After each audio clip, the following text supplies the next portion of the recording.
Commercial fishing is one of the top 3 industries in Alaska, and the 3-month salmon season in the summer is one of the most lucrative times for an Alaskan fisherman.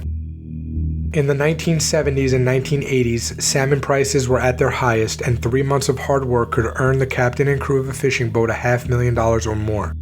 This is where the investor saw a perfect opportunity. The investor was a 58-foot purse seiner owned by Mark Holthurst from Blaine, Washington. On board was Mark, his crew, his pregnant wife Irene, their 2 children, 5-year-old Kimberly and 4-year-old John, his 19-year-old cousins Mike Stewart, Dean Moon, and Jerome Keown, and his 18-year-old cousin Chris Heyman.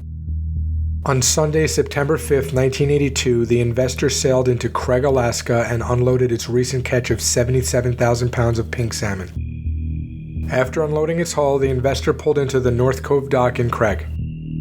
Moon and Keown went ashore soon after the boat docked. The 2 men bought some drugs from a friend named John Kenneth Peel. Peel had been a crewman for Mark on a previous ship, but he was now crewing for someone else. Mark Holthurst took his family out to dinner to celebrate his 28th birthday. People at the restaurant later reported nothing unusual happened while the family dined, but one witness said John Kenneth Peel briefly stopped at the family's table to thank them. Peel later denied he was ever at the restaurant. The Holthursts left the restaurant around 9:30 p.m. During the night, a storm with high winds and heavy seas pounded the dock and a thick fog rolled in the next day, making it difficult to see the boats around the port. On Tuesday morning, the fog finally lifted and observers in Craig were surprised to see the investor still anchored offshore. They were confused about why Mark hadn't gone fishing with the rest of the fleet. Around the same time, a young man was seen buying 2.5 gallons of gasoline in Craig and then heading out to the investor. At 4 p.m., the crew of the fishing boat casino noticed smoke rising from the investor. After alerting authorities, the casino headed toward the investor to offer help. On the way, the captain of the casino saw the investor's skiff leaving and speeding towards Craig. The captain nearly had to ram the skiff to make it stop, and when he asked if there were people on the burning ship, the operator said, "Yeah, there are people on the boat," and then continued speeding towards Craig.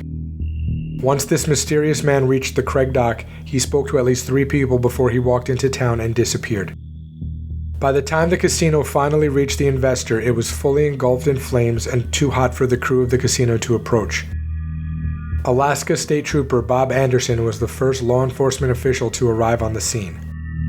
No one in Craig had the proper equipment to fight a fire on the water, so the responders issued a mayday call. Nearly 2 hours later, a tugboat with only one tiny pump arrived and started spraying water on the blaze. The Coastal Guard was contacted to airlift additional pumps to the scene. Trooper Anderson returned to Craig and called his sergeant, telling him the fire was spreading so quickly that he was sure it was arson. His sergeant said he would send an arson investigator to the scene. At 7:30 p.m., the tugboat captain radioed the Coast Guard to tell them that the fire was under control. Anderson returned to the investor, and he and a few volunteers boarded the wreckage and found the charred human remains of 4 people in what had been the boat's galley. The remains were later identified as Mark Holthurst, his wife Irene, their daughter Kimberly, and Mark's cousin Mike Stewart. All 4 had multiple gunshot wounds. The fire flared up again as soon as the bodies were removed and destroyed the rest of the cabin. Anderson returned to Craig, where a police officer told him he had interviewed a witness who described the suspicious man in the investor's skiff. The following morning, 2 more law enforcement officials arrived. The boat was listing badly, so the officers towed it ashore and left it there until the arson investigator could examine it. Once the investigator examined the wreckage, he found more bone fragments. Jerome Keown's remains were eventually identified among the bones, but it was never determined whether the remaining bone fragments belonged to Chris Heyman or Dean Moon, and no remains of 4-year-old John were ever found. Investigators believed his tiny body was entirely consumed by the blaze. The investigators did not think the killer was the missing crew members because eyewitnesses were certain the man they saw operating the skiff was not part of the investor's crew. Since Dean Moon and Chris Heyman were never seen again after the fire, they were presumed dead, and the police determined that 8 people had been murdered on the investor. Since the police weren't able to extinguish the fire on the investor until the day after it started, no forensic evidence remained. The only evidence the authorities had were the eyewitness descriptions of the man who bought the gasoline and sped away from the burning boat in the skiff. However, descriptions were vague. The investigators believe the crew members of the investor were killed 1 or 2 at a time as they returned to the boat Sunday night. They determined that Mike, Irene, and Kimberly Coulthurst, along with Mike Stewart, were shot with a .22 caliber weapon. They also believed that the killing started not long after the Coulthursts returned to the boat because Irene was found in the same clothes she had been wearing at the restaurant. They assumed the killer must have remained on the Investor the entire night, then moved it to Fish Egg Island in the morning fog, where he anchored it in deep water, opened the seacocks, and expected it to sink. They then believed he was surprised to see the Investor still floating when the fog cleared, and that is when he purchased gasoline and took the skiff back to the Investor to set it on fire. For almost 2 years, investigators chased leads with little luck. However, after releasing an artist's rendering of the eyewitness accounts of the suspicious man, several fishermen said they recognized the man in the sketch. They identified him as John Kenneth Peel, the same man who had once crewed for Mark Coulthurst. Authorities arrested John nearly 2 years to the day after the murders, and 2 years later, in January of 1986, the trial began in Ketchikan, Alaska. The prosecution and defense argued over evidence, and the case dragged on for 6 months, becoming the longest-running trial in Alaska's history.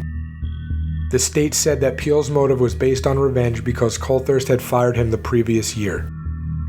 Peel's defense attorney picked apart the eyewitness testimony, pointing out inconsistencies and clarifying that some witnesses had changed their stories or had trouble remembering the events from 4 years earlier. The defense also suggested that the killings resulted from a bad drug deal but never introduced any drug evidence into the trial record. The defense hinted that either Heyman or Moon could have been the murderer since their remains were never identified. After 6 months of testimony, the jurors deliberated 6 days before declaring themselves deadlocked. The jurors agreed not to talk to the press, but journalists reported they voted 7-5 for acquittal. 2 years later, the state brought Peel back to trial. This time, the trial was held in Juneau, Alaska. This second trial lasted only 3 months before the jury acquitted Peel of murder and arson. In 1990, Peel sued the state of Alaska for $175 million for wrongful prosecution. The suit was based on a 1984 memo from one of the lead investigators indicating that there was no direct evidence tying Peel to the crime. In 1997, Peel agreed to a $900,000 settlement. No one else has ever been charged with the massacre aboard the Investor. Let me know your thoughts in the comments below.